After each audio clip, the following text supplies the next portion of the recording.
You're in a conversation, she's smiling, she's laughing, she seems friendly.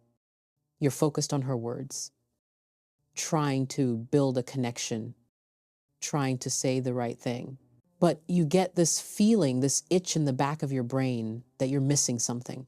That while you're listening to her words, her body is telling a completely different, much more powerful story. Her words might be saying, "Nice to meet you," but her body might be screaming something else entirely.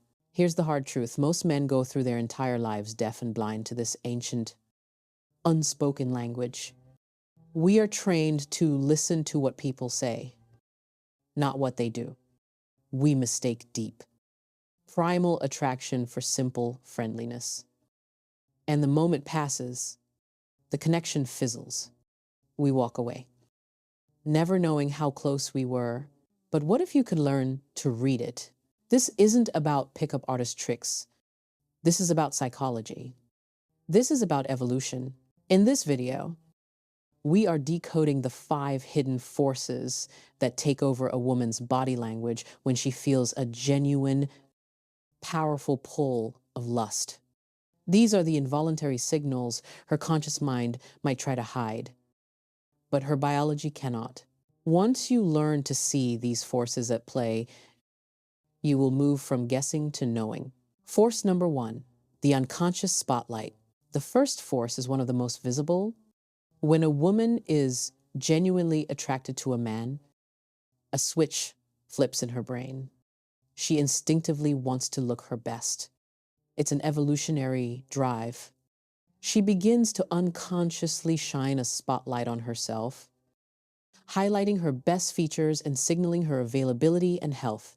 This manifests as a sudden increase in what we call preening gestures. These are not the same as simple grooming. This is grooming for an audience of one.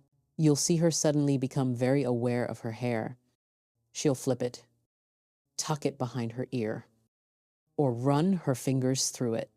This action does 2 things. It's a self-pacifying gesture that calms her nerves because attraction creates nervous energy. And it draws your eye to a key signal of youth and vitality. It also releases her pheromones near her face. You'll see her subtly adjust her clothing, smoothing a non-existent wrinkle on her dress, adjusting the sleeve of her shirt, straightening her posture to lift her chest and arch her back. These aren't conscious, vain actions. They are automated programs. Her brain has identified a desirable partner, and it's running the presentation software. But the most powerful part of the unconscious spotlight is the vulnerability signal. These are the gestures that draw your attention to her most delicate, sensitive, and erogenous zones. The most famous one, exposing the neck. She'll tilt her head, exposing the long, smooth line of her neck on a primal, animal level. The neck is a symbol of vulnerability. Exposing it is a profound act of trust and submission. It's her nonverbal way of saying, "I feel safe with you. I trust you." Watch her hands. Do they drift to her collarbone or her wrist? She may lightly trace her own clavicle or play with a bracelet. Again, she is drawing your eye to sensitive, delicate areas with high blood flow, areas associated with intimacy, and one of the most common tells, playing with her jewelry, especially a necklace. As she talks to you, her fingers might find her pendant. This is a classic displacement activity, a way to channel that excited, nervous energy. But it also serves a dual purpose. It unconsciously draws your gaze directly to her neck and the upper part of her chest. She is, without saying a word, putting a spotlight on the very parts of herself she wants you to notice. Force number 2, the gravitational pull. The second force isn't just about her standing close to you. It's what I call the gravitational pull. We all have a personal bubble. Psychologists call it proxemics, that invisible spatial boundary we keep around ourselves. It's our comfort zone. We let family, and very close friends inside it. Everyone else stays out. When a woman feels a deep physical attraction, her instinctive desire to be near you begins to override those social rules. Her personal bubble doesn't just shrink, it actively seeks to merge with yours. It's not just a static position, it's an active, dynamic force. You'll see her constantly, unconsciously, closing the physical distance. If you're at a crowded bar and you take a small step back to let someone pass, watch what she does. Does she reclaim that lost space? Does she lean in even closer to continue the conversation? This is her subconscious brain saying, I want to be in this person's orbit. But the most telling sign of this force is the rule of the feet. A woman's head and torso can be polite. She can turn to face you while she talks. But her feet are honest. They are the compass of her intention. You can be in a group and she might be turned, talking to someone else, but look down. Are her feet and hips still angled toward you? If they are, you are still the center of her gravity. Her body is oriented toward you.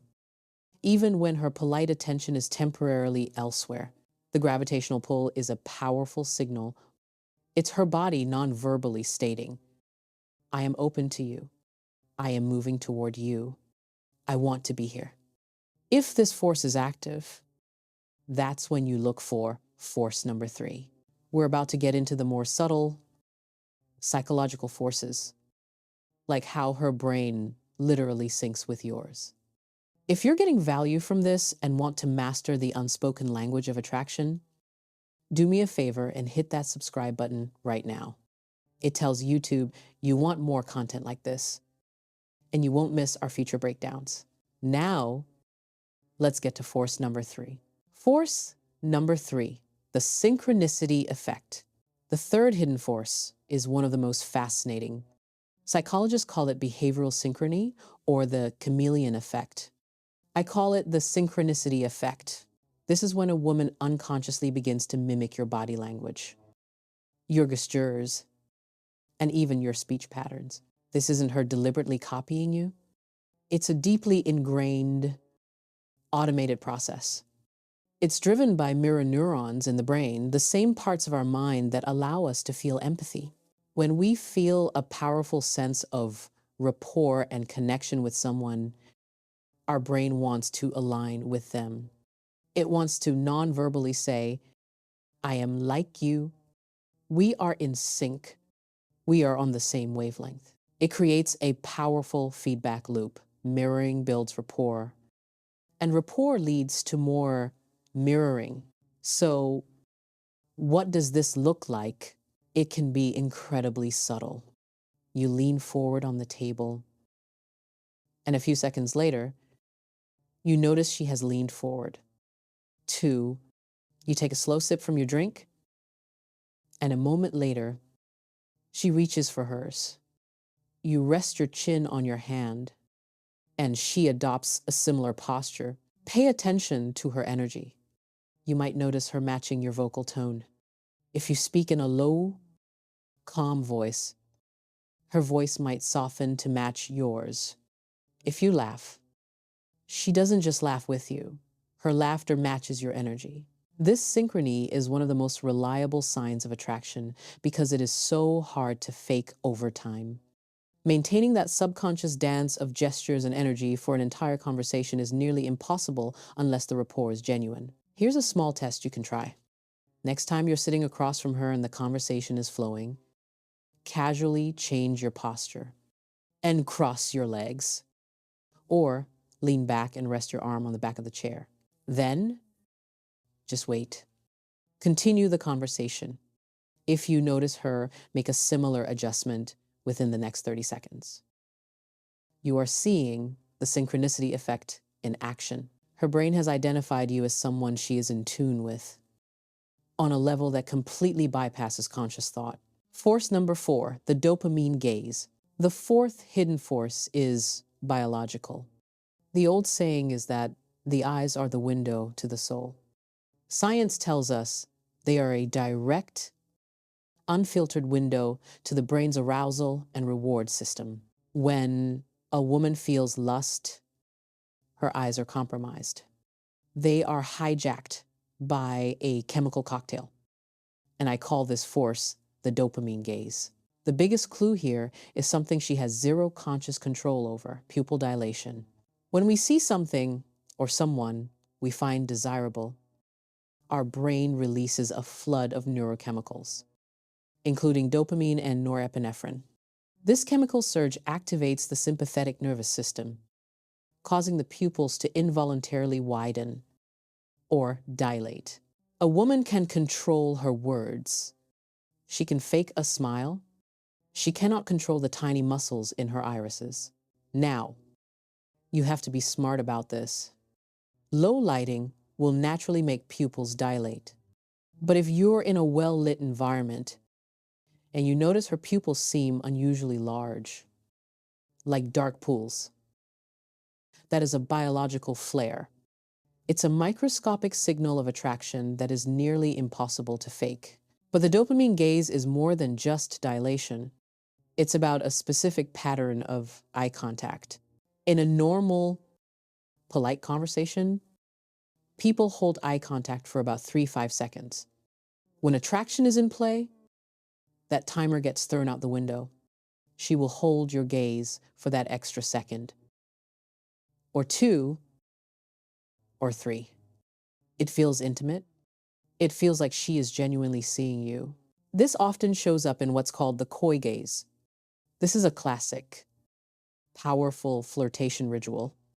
She looks at you, holds that gaze with a small, genuine smile. Then she looks away or down before looking back at you again.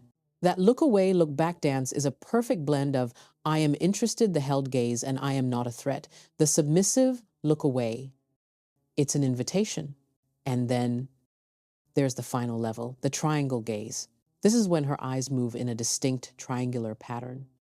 She looks from your one eye to your other eye, and then her gaze drops briefly to your mouth, and then back up to your eyes, eye, lips, eye.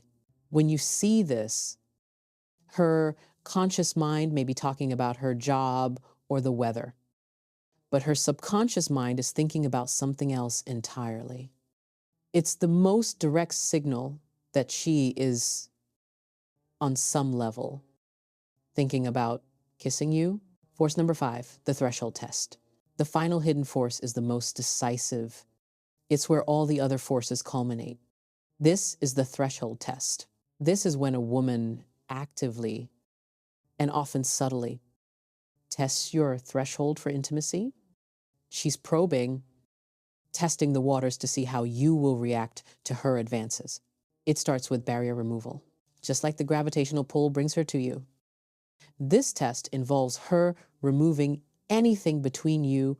When you sit down, she might put her purse on her lap or hold her drink in front of her chest. These are subconscious blockades. But as she gets more comfortable and more attracted, watch what happens to those barriers. The purse moves from her lap to the floor or to the chair beside her. The drink that was a shield for her torso is now placed on the table, leaving the space between you open. She is non-verbally clearing the path. She is signaling that the defenses are down. And then comes the most crucial part of the test, the initiation of touch. This is the ultimate psychological hurdle. A woman who is genuinely attracted will almost always find small, deniable excuses to make physical contact. It might be a light, fleeting touch on your forearm as she laughs at a joke you made. It might be her hand accidentally brushing against yours as you both reach for something. These accidental touches are subconscious probes. She is testing your reaction. Do you pull away? Do you flinch? Or do you accept it Each small touch that is accepted and reciprocated perhaps by you just holding your ground and not pulling away builds a bridge toward greater intimacy. As her comfort grows, the touches may become more deliberate. She may find a justified reason to touch you. She might pick a piece of lint off your shoulder. She might playfully tap your arm and say, "Stop it," when you're teasing her. Her hand might linger for just a second longer than necessary. This is the green light. The threshold test is the culmination of all the other forces. Her body has moved closer. She's highlighted her features. She's synced with your rhythm. And her eyes have shown her interest. Now, her body is giving you the final, unambiguous signal, "I am comfortable with you." The path is clear. Your move, the most important rule, the cluster caveat. Now, before you go out and diagnose every hair flip as a sign of undying lust, you must understand the single most important rule of reading body language. I call it the cluster caveat. A single signal by itself means nothing. Let me repeat that. A single signal is just noise. A woman might cross her arms because she's cold, not because she's closed off. She might play with her hair because it's a nervous habit. She might stand close to you because the bar is loud. She might touch her neck because it itches. If you act on a single signal, you will be wrong more often than you are right. The power is not in the signal. The power is in the cluster. You are not a detective looking for one clue. You are a profiler looking for a pattern. You're looking for 3, 4, or all 5 of these forces happening together, or in rapid succession. That is when you know, is she leaning in close, almost in your personal space, gravitational pull, while she is also subtly flipping her hair and touching her neck, unconscious spotlight. And you notice her pupils are wide as she holds your gaze just a little too long, dopamine gaze. That is a cluster. That is a message. That is the difference between a random, meaningless gesture and a clear, undeniable signal of attraction. So, to recap, these are the 5 hidden forces. Number 1, the unconscious spotlight, her preening and vulnerability gestures. Number 2, the gravitational pull, her body actively closing the distance. Number 3, the synchronicity effect, her body mirroring yours. Number 4, the dopamine gaze, her pupils and her pattern of eye contact. Number 5, the threshold test, her removing barriers and initiating touch. Now, I want to hear from you. Which of these forces have you seen most often in your own life, or which one do you realize you've always missed? Drop your story in the comments below. I read as many as I can, and it helps everyone in this community learn. These are not tricks. They are fundamental drivers of human interaction. With roots deep in our shared psychology and evolution, they are the silent, honest conversation happening just beneath the surface. Learning to see these forces is a superpower. It allows you to navigate the world of attraction with confidence. You stop guessing. You stop missing your chances. You start to connect. Your next step is to simply start observing. Watch people in cafes, in meetings, in bars. Don't be a detective. Be a student. See if you can spot these forces at play. The more you train your perception, the more intuitive this silent language will become. For your next step, I highly recommend you watch the video on the screen now, which covers the 7 vocal clues that reveal her hidden desire. Because once you can read her body, learning to read her voice is the final, crucial piece of the puzzle. Click the video, and I'll see you there.